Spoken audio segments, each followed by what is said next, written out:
இன்றைக்கு ஒரு நல்ல தலைப்பு, செய்யும் தொழிலே தெய்வம் அப்படின்னு. அப்போ ஏற்கனவே இருக்கிற தெய்வத்தை என்ன பண்ணுறதுன்னு ஒரு பிரச்சனை இருக்கு இல்லையா? மொத்தம் ரெண்டாம் கல்யாணம் பண்ணிக்கிறான்னா முதல் மனைவியே எங்கே அனுப்புறது அப்படின்னு ஒரு கேள்வி இருக்குது இல்லையா? ஏன் சிரிக்கிறீங்க? என்ன சிரிக்கிறீங்கன்றா? உண்மை தானே பேசுகிறேன். உண்மை பேசுகிறேன், சிரிக்கிறீங்க. சரி, அப்போ ஏற்கனவே பக்தி யோகம் ரொம்ப ப்ரெடாமினண்ட்டாக உலகம் முழுக்க இருக்குது. எஸ்பெஷலி இந்தியா, இலங்கை. இங்கே கூட பாருங்கள், நான் வரும்போது பார்க்குறேன் எல்லா கோயில்களையும் புனருத்தாரணம் பண்ணி கோபுரம் எல்லாம் நல்ல பிரமாதமாக கட்டி, ஆனால் கூட்டமே வரல. பாவம், சாமி தனியாக உட்காந்து பேசிக்கிட்டு இருக்கிறாரு. பேச்சு துணை கூட ஆள் இல்லை. ஆனால் 300 கோடி ரூபாய் கோபுரத்தோடு உட்காந்துருக்கிறாரு. 30 பேர் எழுத்தாப்பில் இல்லை. 300 கோடி ரூபாய்க்கு கோபுரம் இருக்குது, 30 பேர் எழுத்தாப்பில் இல்லை. சாமி பரவாயில்ல, இருக்கட்டும். இது ஒரு மனோபாவம் நம்முடைய மனசில். அதை என்ன சொல்லுகிறார்கள்? நம்ம குழந்தை பருவத்தில் நமக்குள்ளே விழுந்துட்ட பயம், அதாவது நம்ம அறியாமையே நம்ம மனசுக்குள்ளே விழுந்துட்ட பயம், ரிலிஜன் பற்றிய ஐடியாஸ். அதில் யாரும் கை வைக்க முடியாது, அதுலேருந்து மாற்றி வெளியே எடுக்க முடியாது. ஏன்னா நாம் அந்த இடத்துக்குள்ளே நுழைய மாட்டோம். அந்த இடத்துக்குள்ளே நம்முடைய மனசுக்குள்ளே நுழையிறதுக்கு நமக்கே பயம். அந்த மாதிரியான ஒரு சூழல் அதில் இருக்குது. அதில் இறைவன் பற்றிய, மதம் பற்றிய ஒரு அபிப்பிராயத்தை உருவாக்கி இருக்கிறார்கள். அதுலேருந்து மீண்டும் வெளியில் வர முடியாது. ஆனால் இந்துயிசத்தில் ஒரு கிளவரான ஒரு யோசனை பண்ணாங்க. அது இருக்கட்டும், அதை யாரும் வேண்டானே சொல்லலை. பக்தி யோகம் இருக்கட்டும், ஆனால் அதுக்கு ஈக்குவலண்ட்டாக இன்னும் 3 யோகம் இருக்குது. பக்தி யோகம், கர்ம யோகம், ராஜயோகம், ஞான யோகம் அப்படின்னு ஒரு ஒரு செட்டப் 4 யோகமாக வகுத்தார்கள். இது கீதையில் கூட இன் டீட்டெயில் டிஸ்கஷனில் இருக்குது. இல்லை என்ன நடந்து போச்சு? ப்ரிடாமினண்ட்டாக பக்தி யோகத்தை பற்றி மட்டுமே தெரிந்து வைத்திருக்கிறவர்கள் ராஜயோகம், கர்மயோகம், ஞான யோகத்தில் இன்டெப்த்து ஆழமாக அவங்க பயணிக்காததால் இதனுடைய அருமை தெரிய மாட்டேங்குது. ஒரே ஒரு சின்ன விஷயம் சொல்கிற பாருங்க. ஒரு வேலை அப்படின்னு எடுத்தால் அந்த வேலையை பர்ஃபெக்டாக பண்ணினாதானே இப்போ இந்த விழா நடக்கணும் அப்படின்னு நம்ம முடிவு பண்ணோம்னா, இந்த மைக்கு நம்ம சொன்னதை கேட்கணும். எங்கள் ஊரில் சில மைக்கு இருக்கும், நம்ம சொன்னதையே கேட்காது. நாம் ஒன்று சொல்லுவோம், அது ஒன்று சொல்லும். அதை விட இன்னும் சில மைக்கு இருக்குது, ரவுடி மைக்குன்னு பேர். அதுவே விசில் அடிக்கும். அப்புறம் இன்னும் சில கல்யாண பொண்ணு மாதிரி சில மைக்கு உண்டு. எப்படின்னா நம்மளை பார்த்தோன்னே வெக்கப்பட்டு அப்படியே தலையை தொங்க போட்டு அதுவே கீழே போனால் ஒவ்வொருத்தரையும் தவா கட்டியை பிடிச்சி அதை நிமித்தி கொஞ்சி கெஞ்சி அப்படி பேசணும். உங்கள் மைக்கு அருமையான மைக்கு. இப்போ நான் அது வச்ச இடத்துல அப்படியே இருந்தால் என் வாய்ஸை உங்களுக்கு கொண்டு போய் சேர்த்துதுன்னா எனக்கு எவ்வளோ பிரச்சனை கம்மி இல்லையா? ரைட், இது பர்ஃபெக்டாக இருக்குது அப்படின்னு. இப்போ பேசணும்னு வந்திருக்கிற ஒரு ஸ்பீக்கர் நான், எனக்கு மைக் கரெக்டாக இருந்தால் தான் என்னால் அந்த நல்லா பேச முடியும் இல்லையா? இப்போ ஒரு ஊரில் மைக்கு, ஸ்பீக்கரு எல்லாம் என்னமோ சத்தம் போட்டுக்கிட்டே இருந்தது. எனக்கும் எப்போவுமே இந்த ஆம்ப்ளிஃபையர் கையாளுறாங்க பாருங்கள், அவங்களுக்கும் சண்டை வரும், நிறைய வரும் இந்தியாவில். நான் கூட சவுண்டை குறைங்க, கூட்டுங்க, சரியாக வைங்க, ஏதாவது சொல்லிக்கிட்டே இருப்பேன் எப்போ பார்த்தாலும். அவருக்கு என் மேலே கோவம் வந்துருச்சு. ஏன்னா அவர் சவுண்ட் சிஸ்டத்தை 10 பேருக்கு முன்னாடி நான் விமர்சிக்கிறேன் அப்படின்ட்டு ஒரு வார்த்தை சொன்னார். எல்லாம் சரியாக தான் சார் இருக்குது, ஸ்பீக்கர் தான் லூஸுன்னார். அவர் அந்த ஸ்பீக்கரில் ஒயர் லூஸாக இருக்குதுன்னு சொல்கிறாரு, ஆனால் அந்த சொல்லும்போது ஸ்பீக்கர் தான் லூஸு அப்படின்னா இருப்பாருங்க. அவர் வேறு என்ன பண்ண முடியும்? என் மேலே இருக்கிற கோவத்தை அவர் வெளிப்படுத்தி காட்டணும். நான் அவருடைய சிஸ்டத்தையே குறை சொல்லிக்கிட்டு இருக்கிற மாதிரி ஆகிடும் பாருங்கள். இப்போ இது சரியாக இருந்துருச்சு அப்படின்னா என்னுடைய வேலையில் 50% முடிஞ்சு போச்சு. பர்ஃபெக்ஷன் இந்த விஷயத்தில்.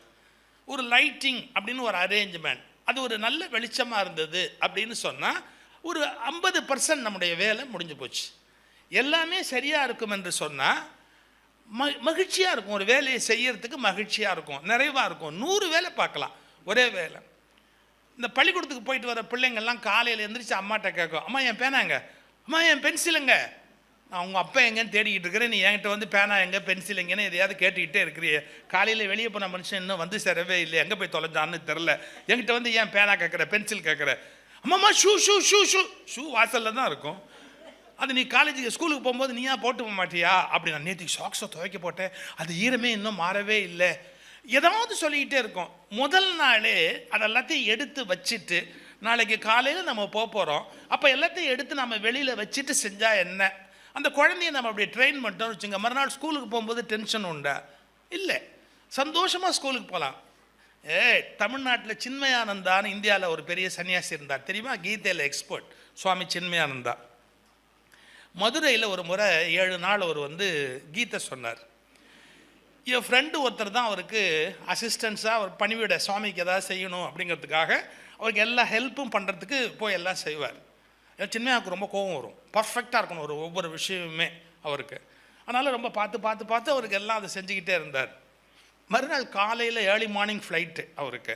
ஏர்லி மார்னிங் ஃப்ளைட்னா அவர் என்ன பண்ணுவார், எல்லாத்தையும் அடுக்கி பெட்டி கிட்டி எல்லாத்தையும் அடுக்கி அந்த போர்டிங் பாஸு ஃப்ளைட்டில் எல்லாத்தையும் ரெடியாக அப்படி வச்சு நைட் செக் பண்ணிட்டு தான் படுப்பார். காலையில் போகிறதுக்கு காலையில் தேட மாட்டார், எதையுமே வச்சுருவார். நான் கொஞ்சம் இதுக்காக சொல்கிறேன், தப்பாக நினைக்காதீங்க. இன்னொரு வேறு சன்னியாசிகளுக்கும் கோமணம் கட்டுறது தானே சன்னியாசிகள். அதை சுருட்டி பெட்டி மேலே வச்சுருக்காரு. அது ப்ரீஃப் கேஸ் ஒன்று கொண்டு போவார் ஒரு மாடனாக.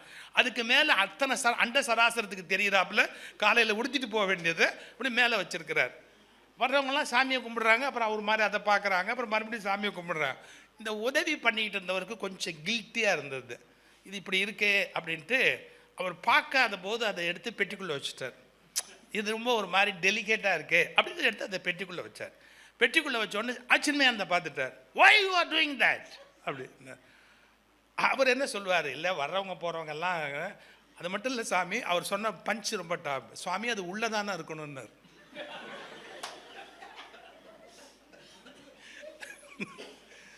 ரொம்ப நாசுக்கா அப்படி வேற எப்படி சொல்ல முடியும் அவ்வளோ பெரிய மனுஷன்ட்ட.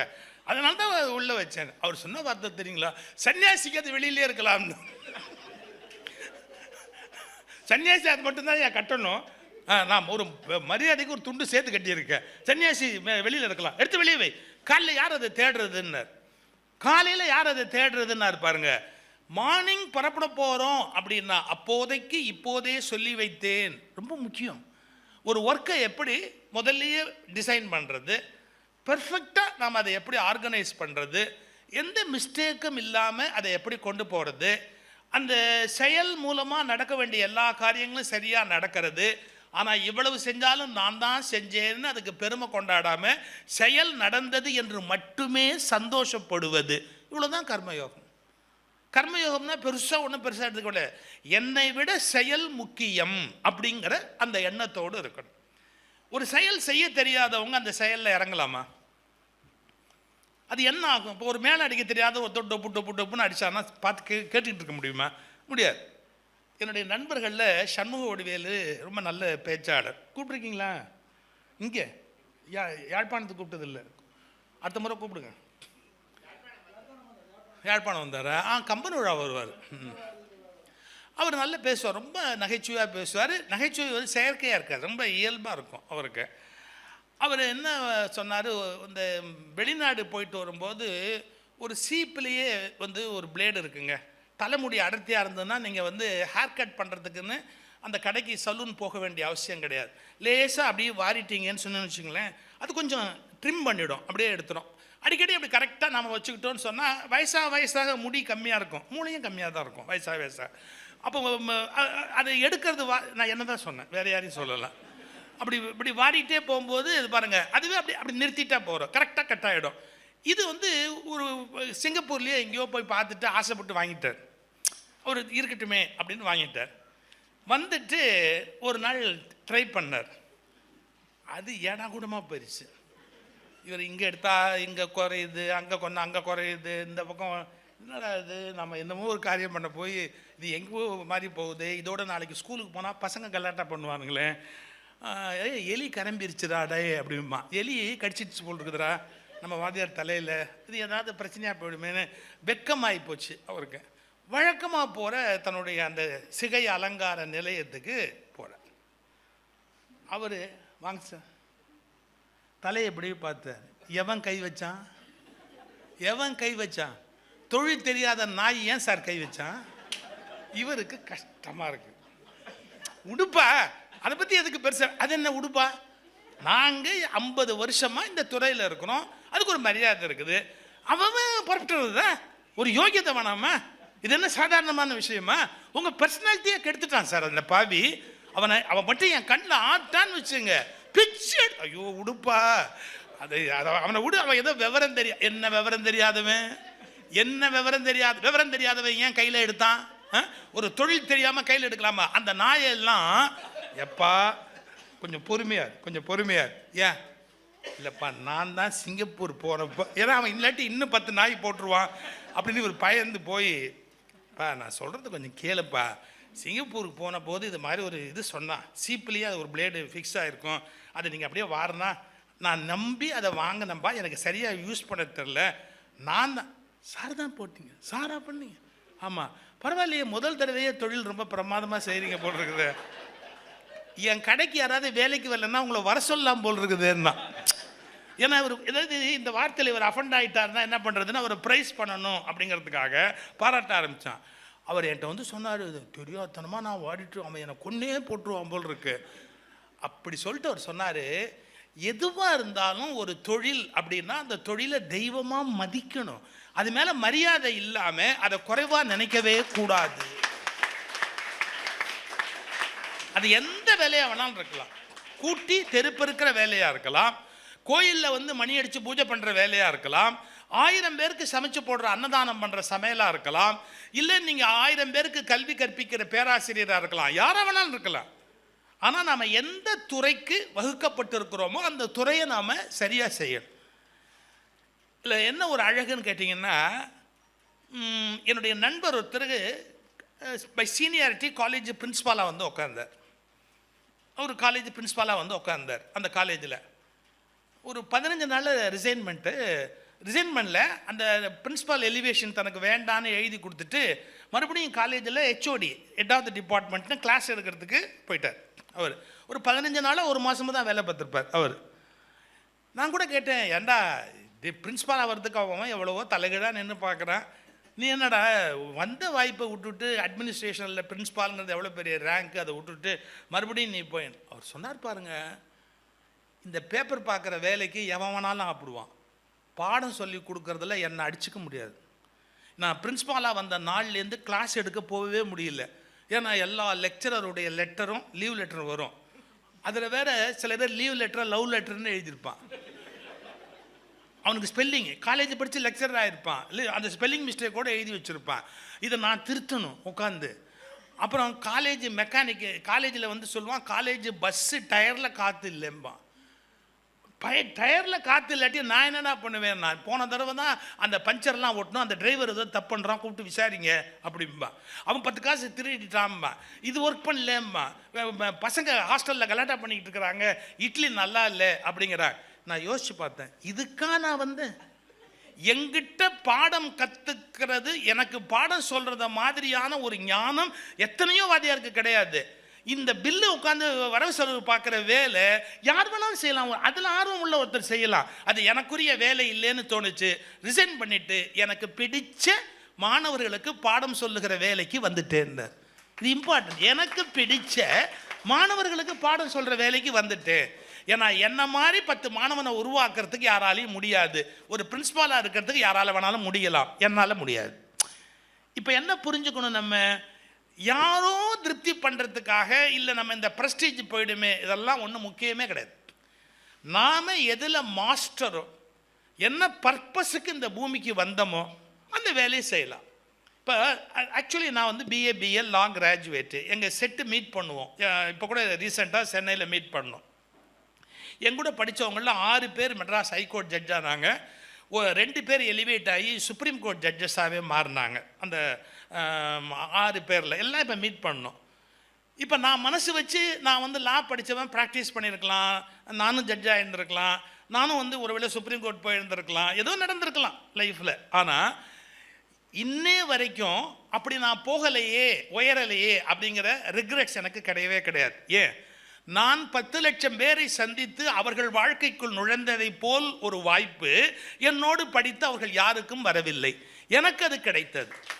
அதை நான் கர்வமாக நினைக்கல, என்னுடைய சந்தோஷமாக நினைக்கிறேன், ஆத்ம திருப்தி.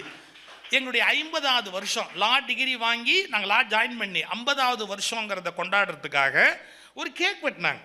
Supreme court judges, retired judges, 6 high court judges, எங்களுடைய செட்டு, இன்றைக்கி பெரிய பெரிய லாயர்ஸ், அவங்க எல்லாரும் வந்து 1:30 1:15 மணிக்கு எனக்கு காலையில் ஒரு இடத்துக்கு போயிட்டு நான் அங்கே வந்துடுறேன்னு சொன்னேன். நான் வர வரைக்கும் வெயிட் பண்ணாங்க. வந்த உடனே சொன்னாங்க, வா சிவம் நீ தான் கேக் வெட்டணுன்னாங்க. நான் சொன்னேன், நீங்களாம் என்னப்பா சுப்ரீம் கோர்ட் ஜட்ஜு எல்லாம் இருந்திருக்கிறீங்க, நீங்கள் வெட்டணுன்னு. இல்லை பேர் சொன்னால் இன்றைக்கி எங்கள் பேர் எவனுக்கும் தெரியல, உன் பேர் சொன்னால் ஊரில் எல்லாருக்குமே தெரியுது, அதான் நீ வந்து கேக் வெட்டணும்னு வெயிட் பண்ணிக்கிட்டு இருந்தோம். நான் சொன்னேன், ப்ராக்டிஸ் பண்ணாமல் இருந்ததுக்காக எனக்கு இந்த பெருமையை கொடுத்துருக்குறாங்க. இது கேக் வெட்டுற பெருமையை ப்ராக்டிஸ் பண்ணாமல் இருந்ததுக்காக கொடுத்துருக்குறாங்க. அப்போது அவங்கள குறை சொல்லலை, அவங்களுடைய லைஃப்பில் எது பெருமையோ அதை அடைஞ்சிருக்கிறாங்க. நான் ப்ராக்டிஸ் பண்ணலையேங்கிறத பற்றி நான் வருத்தப்படலாமா? நான் அட்வொகேட்டாக போயிருக்கலாமே, நான் ஜட்ஜாக போயிருக்கலாமே அப்படிலாம் நினச்சா வேஸ்ட்டு. எனக்கு பிடிச்சது என்னன்னா, தினம் 1000 பேரை கூப்பிட்டு வச்சு நெய்யு நச்சு எனக்கு மனசு சொல்லுன்னு நினைக்கிற விஷயத்த சொல்லி அவங்க வீட்டுக்கு போய் ஏண்டா இந்த ஆள் பேச்சுக்கு போனோம், நிறைய நம்மளை பற்றி திட்டிவிட்டானே அப்படின்னு. அது மாற்ற முடியாது, என் ஜாதகம் அப்படி. நான் கேலிக்கு சொல்லலை, கிண்டலுக்கு சொல்லலை. நாம் நம் மனதுக்கு ஏற்ற வாழ்க்கையை வாழத்தான் வந்தோமே ஒழிய பிறர் கண்களில் ஜாலம் காட்டுகிற வாழ்க்கைக்காக இந்த பூமிக்கு வரவில்லை. இன்னொருத்த என்னை பார்த்து வியக்கணும், இன்னொருத்த என்னை பார்த்து என்னமோ எனக்கு அவரை மாதிரி இருக்கா, அதெல்லாம் எனக்கு வேண்டாம். ஆத்ம திருப்தின்னு ஒன்று இருக்கு இல்லையா? என்னுடைய ஆத்ம திருப்தி, செல்ஃப் சாட்டிஸ்ஃபேக்ஷன். லைஃப் என்னன்னு கேட்டால் ஆத்ம திருப்தி தான் லைஃபே. இந்த வேலை ஓஸ்தி, அந்த வேலை மட்டும், அதெல்லாம் ஒன்றுமே கிடையாது. ஒரு 150 வருஷங்களுக்கு முன்னாடி ஒரு வரலாறு சொல்கிறேன். கல்கத்தாவுடைய தெரு, அப்போ கல்கத்தாவுடைய இப்போ இருக்கிற மனித மலங்களை அள்ளணும். இப்போலாம் ஃப்ளஷ் அவுட் வந்துருச்சு, யாருக்கும் எந்த அருவருப்பும் இல்லை. அப்போது வீட்டில் ஒரு டாய்லெட்னு இருக்கும், கழிவறைன்னு இருக்கும், அதில் மலம் கழிப்பாங்க. அதை வந்து ஒரு தோழர் அல்லது ஒரு பெண்மணி யாராவது வந்து அந்த மலத்தை அள்ளிட்டு போவாங்க. சாம்பல் அள்ளி மேலே போட்டு அள்ளி கூடையில் வச்சு சுமந்துட்டு போவாங்க. அப்படி ஒரு கொடுமையான காலம் இருந்தது. கல்கத்தாவுடைய ஒரு தெருவில் ஒரு 10-11 பேர் பசங்க, எத்தனை ஒரு 15 வயசு 16 வயசு பசங்க எல்லோரும் நின்று அரட்டை அடித்து விளையாடிட்டு இருக்கிறாங்க. அப்போ ஒரு அம்மா அந்த கூடையை தலைமையில் வச்சுக்கிட்டு அப்படி நடந்து போகிறாள். மலம் தானே ஒழுகும் இல்லை, அந்த கூடையிலேருந்து ஒழுகி அவன் மேலேயும் ஒழுகுது அந்த மலம். எல்லாரும் அவளை பார்த்து அருவருப்பாக அப்படி ஒதுங்குறாங்க. ஒரே ஒரு பையன் மட்டும் இரு இந்த வரேன் அப்படின்ட்டு நேராக கிட்டக்க போய் அந்த அம்மாவோட காலை தொட்டு கும்பிட்டான். அவன் அதையும் பெருசாக எடுத்துக்கல. ஒன்று அந்த பசங்க கேலி பண்ணதையும் பெருசாக எடுத்துக்கல, இவன் வந்து கும்பிட்டதையும் பெருசாக எடுத்துக்கல. அவனை ஒரு அலட்சியமாக ஒரு பார்வை பார்த்துட்டு அவன் பாட்டுக்கு அவள் வேலையை அப்படி தூக்கிட்டு அங்கேருந்து அந்த எடுத்துகிட்டு போகிறான். கூட இருந்த பையன்லாம் வந்தோன்னு கேட்டான், கொஞ்சமாவது அறிவு இருக்கா? அவன் மலம் சுமந்து தலையில் எடுத்துகிட்டு போகிறான், அவள் காலில் போய் தொட்டு கும்பிடுறிய, உனக்கு அறிவு இருக்கான்னு? ஏய், சின்ன வயதில் நான் குழந்தையாக இருந்தபோது என் மலத்தை அள்ளியவள் என் தாய். என் மலத்தை அள்ளியவள் என் தாய் என்றால் கல்கத்தா மக்களுடைய மலத்தை அள்ளுகிற இவள் கல்கத்தாவின் தாய், கல்கத்தா காளி என்றார். இவ அம்மா. சின்ன வயசுல வேற யார் நமக்கு நம்ம அம்மாவை நம்ம படிச்சு பேச முடியுமா? குழந்தை தொட்டிலில் கிடந்த போது அது ஏதாவது ஒரு காரியம் பண்ணிட்டா அம்மா தானே மலை அள்ளி இருக்கிறா, அம்மாவை இன்னைக்கு குறைச்சி பேச முடியுமா? அது மாதிரி இத்தனை வயதுக்கு பிறகு இத்தனை பேருடைய மலத்தை சுமந்துக்கிட்டு அந்த அம்மா போறான்னா, காளியை நான் இப்போது தரிசித்தேன்னு சொன்னார். அப்படி சொன்னவர் தான் சுவாமி விவேகானந்தர். ஏன்னா அவருக்கு கர்மயோகம் ரொம்ப இஷ்டம். கீதையினுடைய கர்மயோகத்தை வாழ்நாள் முழுக்க அடாப்ட் பண்ணணும்னு ரொம்ப கஷ்டப்பட்டவர் சுவாமி விவேகானந்தர். ஆக்சுவலாக இந்து மதத்துக்கு ஒரு சரியான ஒரு கலங்கரை விளக்கமாக வந்தது யாருன்னா சுவாமி விவேகானந்தர். அஃப்கோர்ஸ் ராமகிருஷ்ணர் தான் அவருடைய டேர்னிங் பாயிண்ட். ஆனால் இந்த கலங்கரை விளக்கமாக அந்த லைட்டை பாய்ச்சின பெரிய உயரமான கலங்கரை விளக்கம் அது வந்து சுவாமி விவேகானந்தர். ஏன்னா அதுவரையில் இந்த நாட்டில் இந்தியாவில் பக்தி யோகத்துக்கு அதிக முக்கியத்துவம் கொடுத்தாங்க. இந்த இந்தியாவின் தொப்புள் வழி கொடி உறவான இலங்கையிலையும், இலங்கை முழுக்கவே அப்படி தான். இங்கேயும் என்னன்னு கேட்டால் பக்தி யோகம் வந்து ப்ரிடாமினன்ட். ஈவன் புத்தர் அதை மறுக்கிறாரு, பக்தி யோகத்துக்கு இம்பார்ட்டன்ஸ் கொடுக்க வேண்டான்றாரு. ஆனால் புத்தரையே வணங்கிட்டாங்க அப்புறமா. ஸோ புத்தரும் அந்த பக்தி யோகத்துக்குள்ளே சிக்கிடுறாரு. ஏன்னா அவரை கும்பிட ஆரம்பிச்சாச்சு.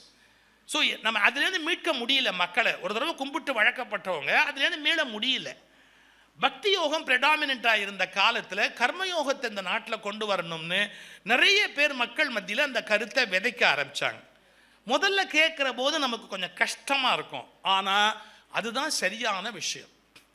நான் சட்டுன்னு சொன்ன உடனே வெளியில் ரொம்ப ஸ்ட்ராங்காக தன்னை வந்து ஒரு ரிலீஜியஸ் பர்சன்னு நம்பிக்கிட்டு இருக்கிறவங்க என் மேலே கோவப்படுவாங்க, கொஞ்சம் ஹர்ட் ஆவாங்க. ஏன்னா இது நம்ம இவ்வளோ வருஷமாக நம்புகிற விஷயத்தை இவர் என்ன இப்படி பேசிட்டு போகிறாரு அப்படின்னு. உங்களை காயப்படுத்துறது என் நோக்கம் இல்லை.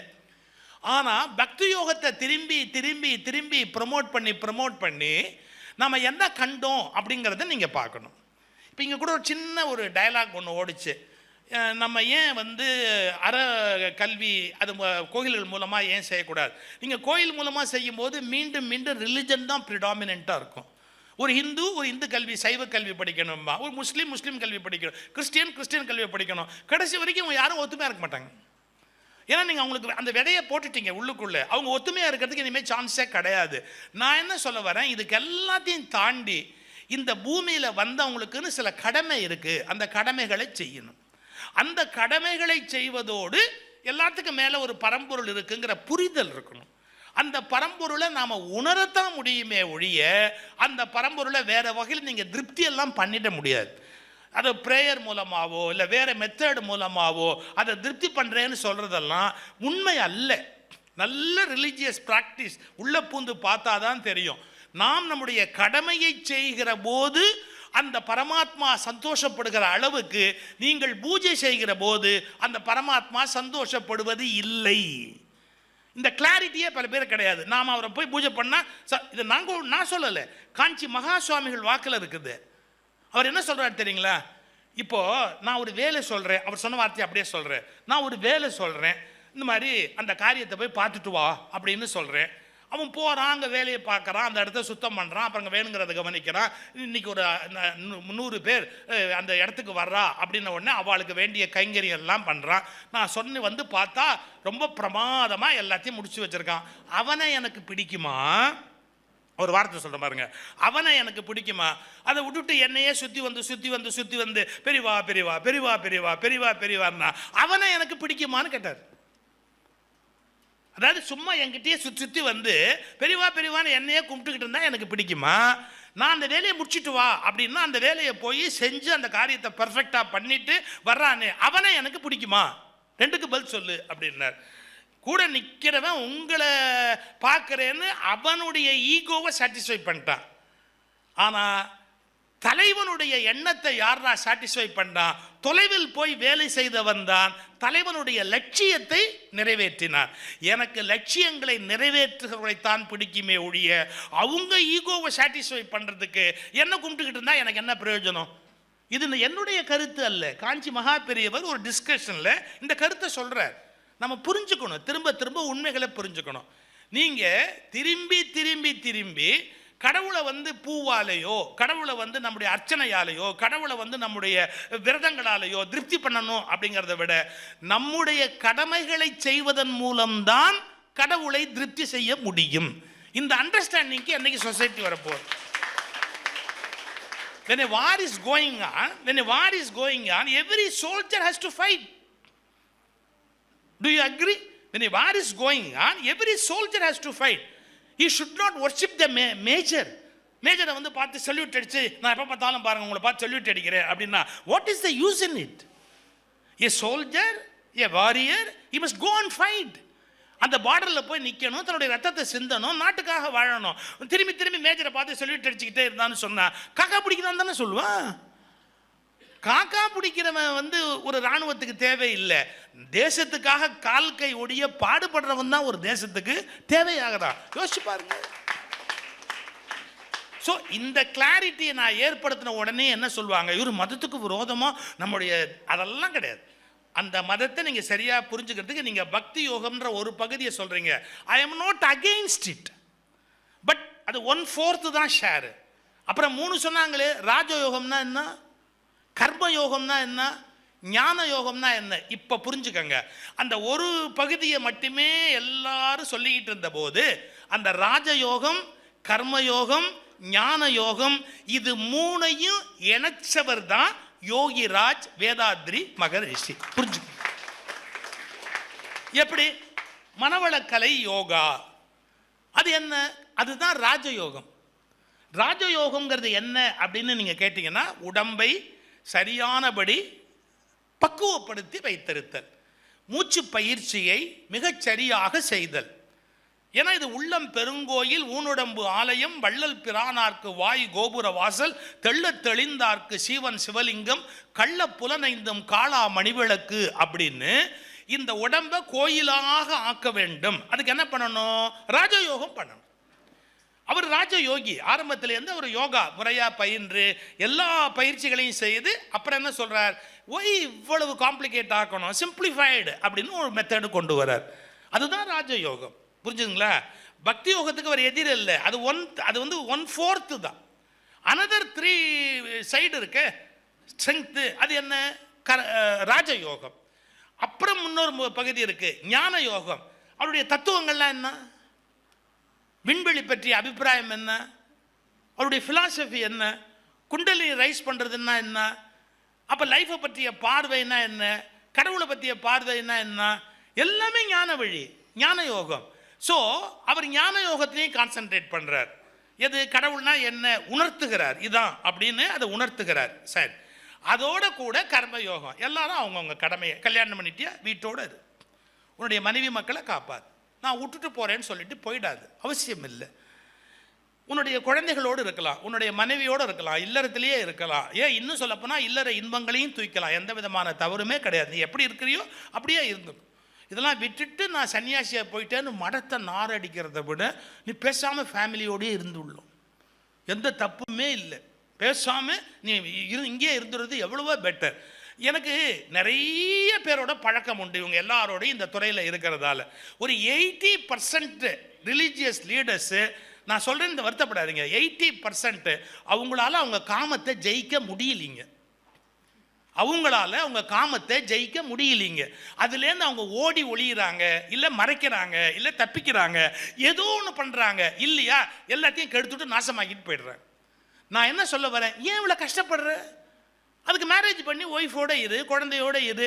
ஒய்ஃபோட இருந்தேன்னு வச்சுக்கோ, தொடர்ந்து வாழ்ந்தால் இதை விட்டுட்டு நம்ம எங்கேயாவது போகணும் அப்படிங்கிறத விட போதும்பா, போதும், இதுவே போதும், இதுக்கப்புறம் இன்னும் இதை பற்றி எந்த விதமான சிந்தனையும் லைஃப்பில் வானான்னு ஆட்டோமேட்டிக்காக நீ புரிஞ்சுக்குவ.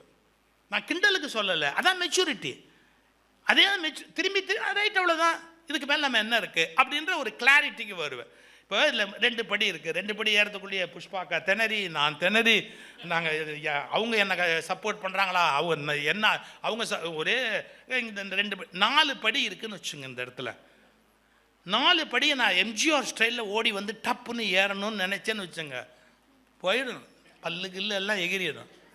என்னமோ நமக்கு வாய்ச்சது பரவாயில்லைன்னு அந்த பக்கம் முருகானந்தவேல் பிடிங்க, இந்த பக்கம் முனிரத்னம் பிடிங்க, இந்த பக்கமாக குழந்தைவேல் பிடிங்க, அப்படி 1 2 3 4 ஏறி அப்பாடா பிரச்சனை இல்லை, 4 படி ஏறிடலாம். நேராக அப்படியே 4 படி தாண்டி எங்கள் எம்ஜிஆர் ஸ்டைலில் நான் வரணும் அப்படின்னா எம்ஜிஆரால் வேணால் தாவ முடியும், நம்மளால முடியாது, பல்லு போயிடும்.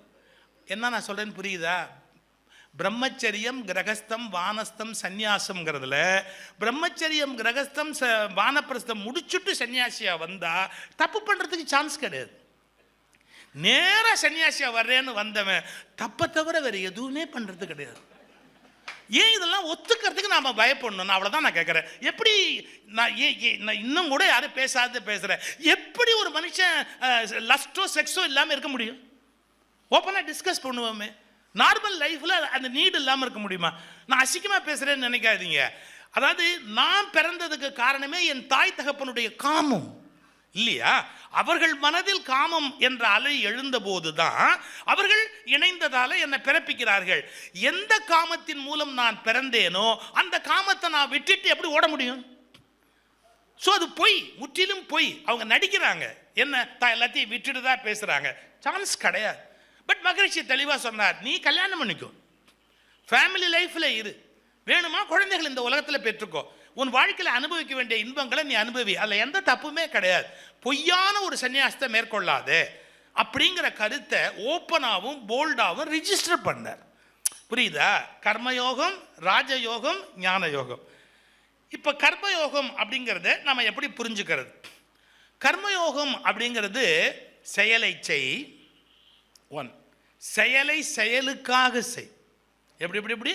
செயலை செய், செயலை செயலுக்காக செய். உன் புகழுக்காகவோ பிறர் பாராட்ட வேண்டும் என்றோ அந்த செயல் மூலம் எனக்கு இப்படி கிக்பேக் கிடைக்கும் என்பதற்காகவோ அதை செய்யாதே. செயலை, அந்த செயல் நிறைவேறினால் அதன் மூலம் என்னென்ன நன்மைகள் நடக்க வேண்டி இருப்பதால் நான் அதை செய்ய வேணும். இப்போ வச்சுக்கோங்களேன், இந்த டேபிளை தூக்கி அந்த இடத்துக்கு போடணும் அப்படிங்கிற போது வேற யாருமே இல்லை, நான் முதல்ல இந்த இடத்துக்கு வந்துடுறேன் வச்சுக்கோங்க. அப்போ முருகானந்த வேலும் வர்றாரு அங்கேருந்து, பிடிங்கய்யா இதை பிடிங்கய்யா, அந்த டேபிளை பிடிங்க, நம்ம எடுத்து அந்தாண்ட போட்டுருவோம் அப்படின்னு போட்டா என்ன குறைஞ்சி போச்சு? ஐயோ நான் தான் பெரிய விஐபி, இது போடணும்னா அதை எடுத்து போடுற ஆள் தான் வரணும். இந்த ஈகோ எத்தனை பேர் மனசில் இருக்கு? யூஸ்லெஸ் அந்த ஈகோ. நான் இப்போ சொல்லட்டுமா, எந்த மனிதனையும் விட செயல்தான் முக்கியமானது. இல்லாட்டி எப்படி உலகம் நல்லா இருக்க முடியும்? எந்த தனி மனிதனையும் விட செயல்தான் முக்கியமானது. தனி மனிதர்கள் வருவார்கள், போவார்கள், இறந்து விடுவார்கள், ஆனால் உலகம் இயங்கிக் கொண்டே இருக்கும் என்பதால் செயல்கள்தான் உலகத்தை வாழ்விக்கின்றனவே ஒழிய மனிதர்கள் அல்ல.